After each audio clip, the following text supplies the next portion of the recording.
Brew Protocol Star Residence is finally at Global. The beta is going to be starting August 22 from 5 AM PST time, and it's going to last for at least 10 days. Now, I have been playing Brew Protocol Star Residence on the Chinese servers for basically since release, and I'm here to tell you some tips or tricks that will help you grow your enjoyment and your journey in the beta. Now, the first tip that I'm going to be giving you guys is that there's no rush to play the beta. Brew Protocol Star Residence is a very time-gated and a very daily-gated game. The main story quests unlock day by day, and it's where majority of your EXP come from, as in so you're going to be very level capped. On the first day, you can reach level 20, the second day you can get to like level 26, the third day like 32, and then 36, and so on, and you only are going to be able to play a little bit every day, so there's no rush to like grind like 10 hours on the first day, because you actually won't be able to have 10 hours worth of content on the first day. The max level cap is going to be level 60, and side quests are not required technically, but because these give EXP, you're going to be behind in EXP if you don't do side quests, and you just simply have to do the daily to get EXP instead. The same go with dungeons. On the first day, you're going to only have access to one dungeon, and that's going to be the Goblin dungeon, and then the dungeon will slowly unlock over time, same with your character progress and level. On the second day, you'll have access to the Tina dungeons, and so on. There will be more and more dungeons that unlock throughout the week as the closed beta move on. There's no need to grind too hard in my opinion, like you can just play a little bit to experience the game. Overall, because of that, I'll suggest simply play the game at your own pace. There's no need to like grind, there's no need to rush anything. Simply enjoy the game at your own pace is going to be the best way of experiencing the beta. If you're trying to learn stuff about the game, then be sure to subscribe to the channel though, because I'll be uploading a tons of guide when the game actually come out for Brew Protocol Star Residence. The only important thing to kind of do if you're trying to like keep up the pace is going to be your Battle Pass daily quest. Now, the quest is kind of hidden, but you can actually find it under the seasonal menu, which is the first button at the very top, and then you click on this, and there's going to be these daily quests here that fill up your bar. This is important to do because this gives you EXP, and this is going to be your secondary source of EXP, and missing these daily quests mean you're going to be slightly behind in level. It is not that big of a deal because they'll eventually introduce cash up mechanics to get you double EXP, maybe even triple EXP. However, for the purpose of beta, if you're trying to like play the latest content the beta has to offer, you will have to keep up with the daily quests to make sure you're up to level, so doing these daily quests is very important. The daily quest is pretty easy to do. You can just like do whatever and fill up to the point. For example, like one of the daily quests is literally just type like 3 times in the chat, so I can just type 1 2 3, and you can see this finished this daily quest here, and it gave me 25 points. By the way, if you're wondering about this little guy at the bottom right, this is actually my VTuber, and you can find out more on my VTuber channel Tenten. With that being said, I think the greatest use of the Brew Protocol Star Residence beta, other than learning about the game a little more, is going to be to test out classes that you actually want to play. Brew Protocol Star Residence currently have 8 available classes, and all of these are going to be playable during the beta. Most importantly is that each class is going to have 2 sub playstyles. So for example, on the archers, there's going to be the wolf playstyles where you summon a wolf, or the falcon playstyles where you summon a falcon instead. That makes a total of 16 different playable styles in the game right now. Every class comes with a primary talent page where you have to first max out everything in here before you can select a subclass in here. The subclass unlocked around level 33 if I remember properly, so you won't be able to play a subclass on the first or even the second day, and the earliest you can switch into a subclass might be even the 3rd day or the 4th day if you're behind in EXP or talent point. Now, you're gonna hear people tell you that you'll be able to play all the class on one character, you can switch class at any time. However, while this is true, this is a complete bait, and this is not feasible in the actual game. There's simply too many class-bound resources that it's almost impossible to switch class. Once you have decided on playing a class and you start pumping the resource in, specifically stuff like talent book, which are by class, you'll almost never have enough resource to level a second class. So in the actual game, you'll never ever switch class just because you'll never have the ability to level your other class. So the end result is that you can only actually focus on one class. So people who tell you that, oh, you can switch class at any time, this is not right, because you'll be so far behind when you switch class to the point where it is unplayable. you pretty much just have to pick one class and be locked in. And this is why trying out class is so important during the beta, because you really want to decide on which class you actually want to play. And considering the fact that you could unlock every single class on the same carrier during the beta, it makes trying class out much easier. The same kind of apply for subclass as well. Technically, you could switch subclass anytime, and it is easier to switch than switching to an entirely new class. But the problem with switching to different subclass is that a lot of things are starting to be bound toward your main subclass. Aside from skill and talent point, one of the things that's actually going to be very bound in the future is going to be raid gear. On CN, we recently just got the 20-man raid and introduced raid gear. And raid gear are categorized by subclass.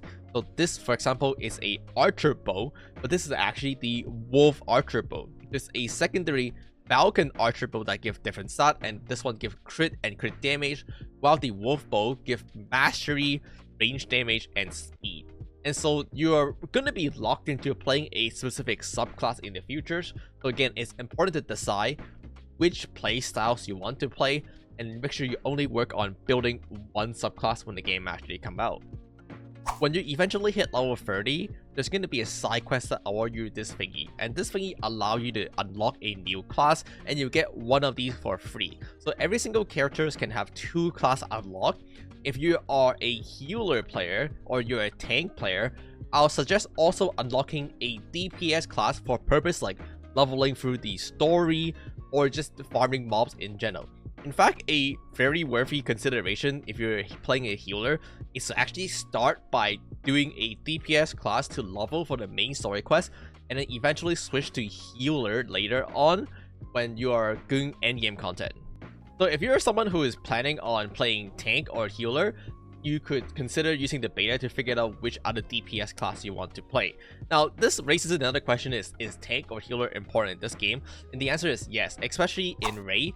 Tank and healer are pretty much mandatory in this game for endgame content, and you're heavily incentivized to group a formal balanced party involving at least a tank and a healer when it comes down to dungeon as well. So tank and healer are very important, so feel free to play these classes. You can get more of these things in the cash shop by spending bound rose orb currency. These are premium currency that you can earn through in-game activity like opening chests and stuff like that.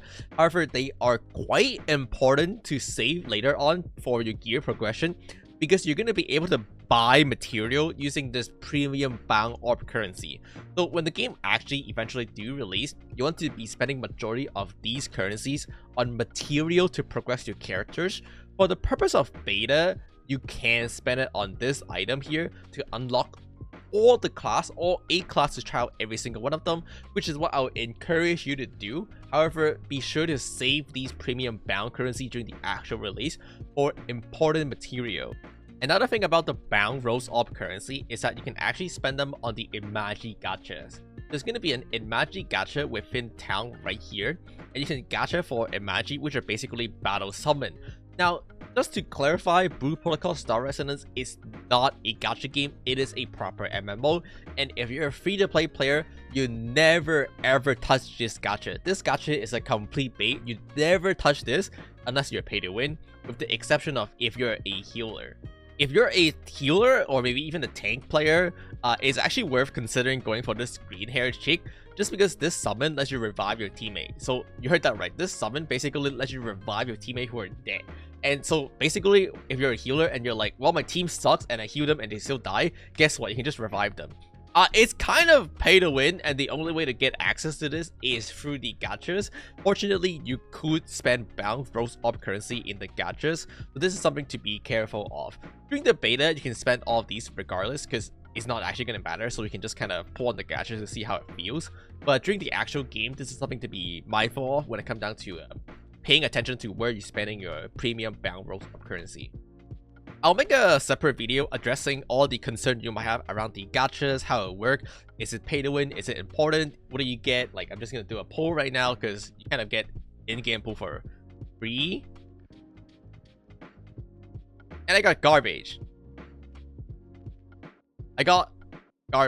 Well, anyway, once again, be sure to subscribe to the channel for more Blue Protocol Star Resonance video if you want to learn more about the gachas. I also are planning on streaming this game on Twitch regularly, so follow me over there if you want to ask me questions live. I'm planning on being completely free to play in the actual release to see how far I can take the characters, so you should check it out to follow my journey over there. Another thing to pay attention during the beta is going to be costume for those RP enjoyer. Blue Protocol Star Resident has a lot of costume available in the game, and they are very freely customizable. You can change the color to like a very high level of degree, but the problem is that it will cost you these materials to change it. So it's not free to change the color, it will cost you dye, and there's many costumes to choose from, each of them with their own component that you can change colors. And people have came up with very creative costumes that you can probably find around in the town squares and stuff like that. That being said, some of the costumes are going to be free to play accessible, while some other costumes are pay only. You're going to be able to tell which one is what by looking at this icon. This icon is the premium currency icon, but it doesn't have a chain on it, so this is going to be a pay only costume. While some other costume like this one, it also costs the 2000 premium currency, but this one has a chain symbol on it, so you'll be able to spend the bound version of this one instead to buy the costume, and so therefore these costumes are free to play accessible. And overall, I would say there's a good amount of free to play accessible costume. You just have to figure out like what combination you want, how to properly dye them and stuff like that to get a cosmetic to eat. And again, since these cost premium currency that are very hard to earn, this is going to be a good opportunity to use your beta currency on, because they can get refunded anyway, to figure out what kind of costume, what combination of colors and stuff you want. There's also going to be the gacha costume available at the final end, but this is kind of obtainable as a free to play, because you can spend in-game currency to get the bound version to get the costume. It's infeasible, but it's not impossible. That's something you have to decide as well. So I'll be uploading costume video on YouTube. I think I already have actually. So if you want to check out what available costume there are in the game, definitely check out those videos. My most important tips and tricks in Blue Protocol Star Residence is that it's going to be enjoy your time. This game is very time gated. It is mostly really casuals. A lot of things are daily or even weekly gated like Ray, and you don't really have to like play a lot every day. Maybe just like 30 minutes to an hour, and for the most part you can keep up pretty easily. Of course, optionally you can grind more, get a little ahead, but for the most part during the beta you don't have to go hard at all. I'll be making a tons of guides, so you don't have to force yourself to like learn everything. Just subscribe to the channel and you'll learn everything when the game eventually do come out. So with that being said, see you guys on Blue Protocol Star Residence beta. That being said, subscribe. Bye bye.